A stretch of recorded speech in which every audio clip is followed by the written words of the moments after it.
Welcome to ব্রিটাস channel. আজকে আমি দেখাবো কাপকেক বানানো। ওর জন্য আমার কি কি জিনিস লাগছে দেখাচ্ছি। এইখানটায় আছে মেরি বিস্কিট। এই ভিডিওগুলো আপনারা @BRITA 120তে দেখতে পাবেন।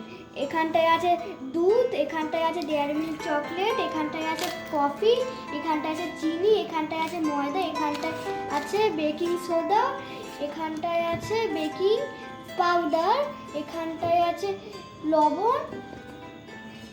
এই জিনিসগুলো আমার লাগছে।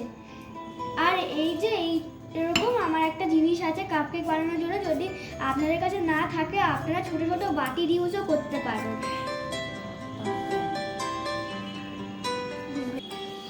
এই যে আমি এই মেরি বিস্কুটগুলো যতটুকু লাগবে আমি 4টে নিয়েছি। তোমাদের যতটা লাগবে ততটা নেবে। এই বিস্কুটটা গুঁড়ো করে নিতে পারো। আমি এখানে ভিজে যাবে, গলে যাবে, এমনি দুধের ভিতরে দিলে তাই আমি আর গুঁড়ো করি। এই যে আমি বিস্কুটটা কি সুন্দর গলে গেছে। এবার আমি এর ভিতর কি কি অ্যাড করছি দেখাচ্ছি। যে ময়দার এই পরিমাণটা আমি নিয়েছি, এই ময়দাটা এবার আমি চেলে নেব। ময়দাটা চেলে আমার কিছু এরকম দেখতে হয়েছে। এই যে আমি 1 চামচ কফি নিলাম, এইটা এবার আমি চেলে নেব।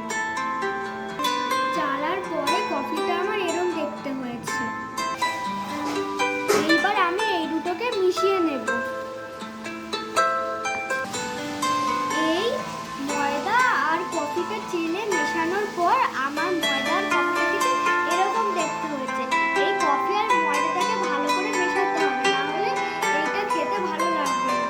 ও আর একটা কথা, যদি কোনো সাউন্ড তোমরা শুনতে পাও রান্নার, তবে ওটা আমার মেয়ে রান্না করছে। যদি আমার মেয়ের রান্নাগুলো তোমরা দেখতে চাও তবে হ্যাপি কিচেনে গিয়ে সেই রান্নার ভিডিওগুলো দেখতে পারো। এই যে ময়দা আর কফিটা আমি চেলে নিয়েছি, এইবার এইটাকে একটু একটু করে এতে দিতে হবে। অল্প অল্প করে দিতে হবে, বেশি কিন্তু একসাথে দেওয়া যাবে না। অল্প অল্প করে দিয়ে এটা মেশাতে হবে। এই যে ময়দা আর কফিটা দিয়ে মিক্স করে আমার ব্যাটারটা এরকম হয়েছে। আমি একটু পাতলা রেখেছি, খুব বেশি পাতলা রাখতে কিন্তু হবে না। ঠিক এরকম হয়েছে আমার ব্যাটারটা। খুব বেশি পাতলা রাখলেও হবে না, খুব বেশি ঘন রাখলেও হবে না, এটা মিডিয়াম রাখতে হবে। তারপরে আমি আরেকটা জিনিস দেখাবো। এই চামচে 2 চামচ সাদা তেল আমি এই বাটিটায় নিয়েছি। এইবারে এই বাটিটার মধ্যে থেকে তেলটা এটা দিয়ে দেবো।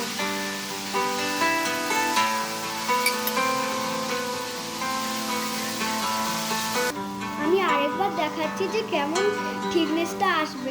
ঠিক এরকম একটা থিকনেস আসবে। অনেকেই বাড়িতে গোলা রুটি বানানো হয়, অনেকটা ওরকমই থিকনেসটা আসবে। আর এই যে ব্যাটারটা আছে এটা কিন্তু ক্লকওয়াইজ ঘোরাতে হবে, অ্যান্টি ক্লকওয়াইজ ঘোরানো যাবে না। এই যে আমি স্বাদ মতো লবণ দিলাম। এইবারে দেবো আমি চিনি। যতটা মিষ্টি তোমরা খাবে ততটাই এতে চিনি দেবে।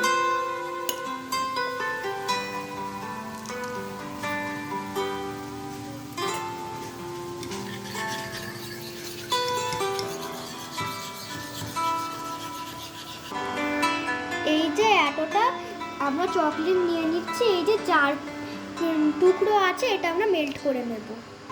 আমি একটা ম্যাজিক করব, দেখবে।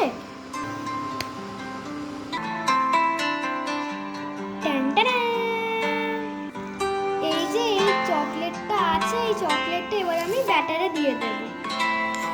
আমি ব্যাটারে দিয়ে আপনাদের দেখাচ্ছি। এই যে এটা চকলেটটা আমি দিয়ে দিয়েছি মেল্ট করা। তারপর এটাকে ভালো করে মিক্স করতে হবে। এই যে আমি এইবারে বেকিং পাউডারটা 1 চামচ নিয়ে নিলাম। নেওয়ার পরে এই যে আমি এখানে রাখলাম, চেলে নিলাম। তারপরে বেকিং সোডাটা আমি 1/2 চামচ নিলাম। তারপরে এইটাকে এখানটায় ভালো করে চেলে নিলাম। আমি সব কিছু চালছি কারণ এইগুলো যদি নর্মালি দিয়ে দেওয়া হয় একটু কেকটা লাম্পি হয়ে যাবে। এই যে আমি বেকিং সোডা আর বেকিং পাউডারটা দিলাম, যদি তোমাদের ঘরে এটা না থাকে তবে তোমরা ইনো ইউজ করতে পারো।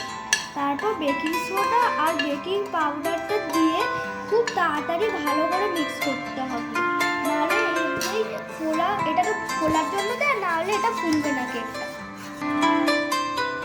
এই যে আমি এবার এই জায়গাগুলোতে আমি একটা সাদা তেল ভালো করে ব্রাশ করে নিচ্ছি যাতে না জড়িয়ে যায়।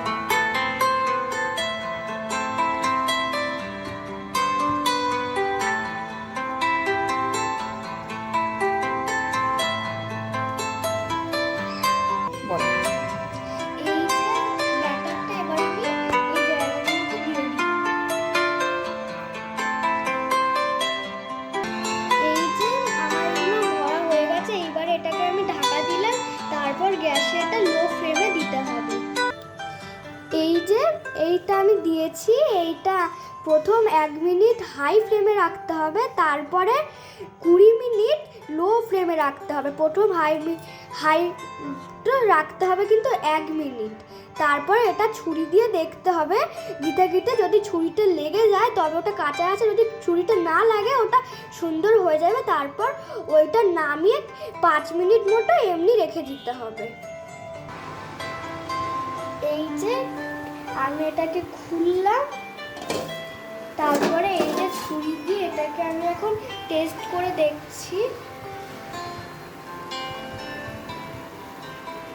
এটা পুরো সুন্দর হয়ে গেছে। এবার এটাকে একটু কিছুক্ষণ রাখতে হবে এমনি, তারপরে দেখাচ্ছি।